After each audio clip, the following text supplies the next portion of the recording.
You had mentioned Bruno Sammartino, that you were traveling with him a couple of seconds ago. Mm-hmm. He was the top star in WWF at the time. What was it like being around him at that time? What was Bruno like outside the ring?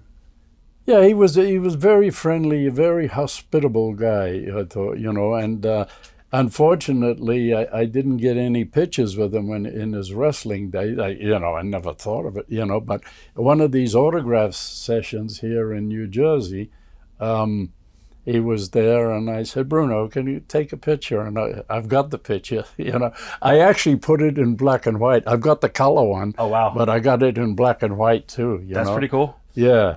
I thought that was, for me, it was good. Andre the Giant. Did you ever travel with Andre at all? Oh, when Andre first came in, first of all, let's go back to New Zealand, 1972. And he came to New Zealand, and it was around January, February, and I met him there. He was Jean Ferret or something like that. And I told him, I said, I'm going to the States. I might meet you there sometimes. Oh, okay, Tony. And then I think 1973 or 74, that's when Vince Sr. signed him up. And I walked into Philadelphia, and there he was. And he got up. He said, Tony. I said, all right. So I talked with him. He had his manager, Frank Valois. I said, Andre, I said, how long you here? He said, 3-4 weeks or something. I said, who are you traveling with? He said, I don't know.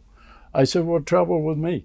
So I had a Ford LTD Brougham. So he was all right. He could get in the car all right. So I traveled with him and Frank. One day, he used to like to drink a few beers, and I liked a few too, and so did Frank. So we left Philadelphia and going across to New Jersey. There was a place called the Elbow Room, and I knew you could buy beer there. So I thought, well, we're going to Connecticut, to New Haven, so I'll buy a case and a half. So I bought a case and a half. Before we hit the Jersey Turnpike, it was finished. Then I knew another place in Fort Lee. I got off. I went before we crossed the George Washington Bridge and bought another 3 6-packs. And that was gone before we hit the Connecticut border. Oh. So he could drink. Oh, yeah. Yeah, one time we were up in Buffalo, and we were staying over at the hotel. I said, Andre, you going for a drink tonight? He said, that was a silly question. He said, yeah. He said, come down? I said, yeah. He said, you ever drink Labatt's? I said, no. He said, oh, it's a good beer.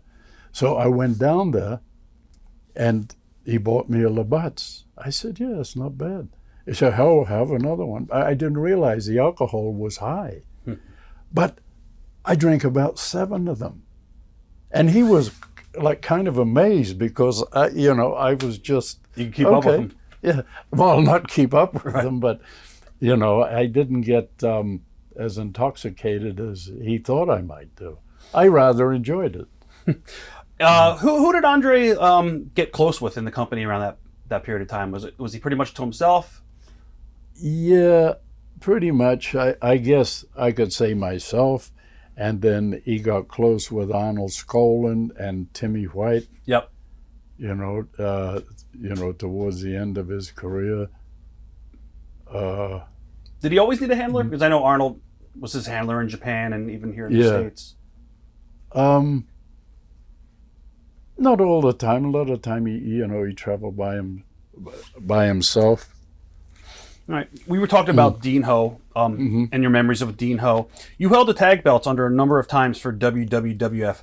How did they view tag teams in general back then? And the tag team titles, since there was only a few belts at the time, it's so much different than it is today. So I guess my question would be, how did they view the office? How did they view teams in general with the belts? Yeah, I think they held them, up here. Because we definitely drew. Yeah.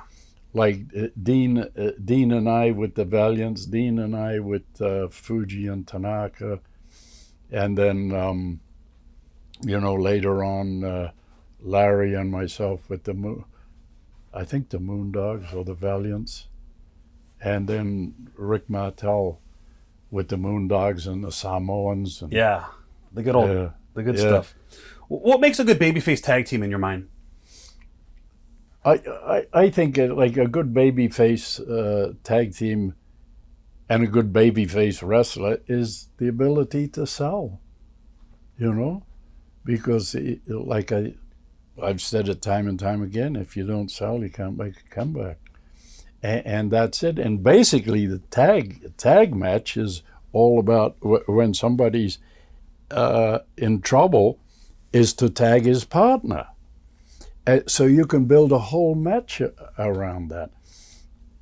I used to lay matches out when I was wrestling, you know, like against like the Moondogs or the Samoans. You know, I used to tell them, I said, people know you can beat the living hell out of us, but we've got to convince them that we have a chance. So if you give us the beginning of the match, and then we're all yours. And sometimes, if I was in trouble, you know, you beat the hell out of me for 5 or 6 minutes. I'd get to Rick, tag Rick, he'd come in at a ball of fire, and they'd just take his head off. Yep. And continue. And then he'd do the same with me, and I'd come in, and boom, they cut me off too, till it was time to go. And it worked. You know, it wasn't about, oh, you know, how good can I look tonight? I never had that in my repertoire. It's how good can I make this match tonight? So you weren't selfish, and yes, I got you. Around 1975, I think you finished up a little bit with WWF, and you gave notice, and I think you went to Georgia for Barnett. Who owned the company at the time? In Georgia? Yeah, in Georgia. Who was?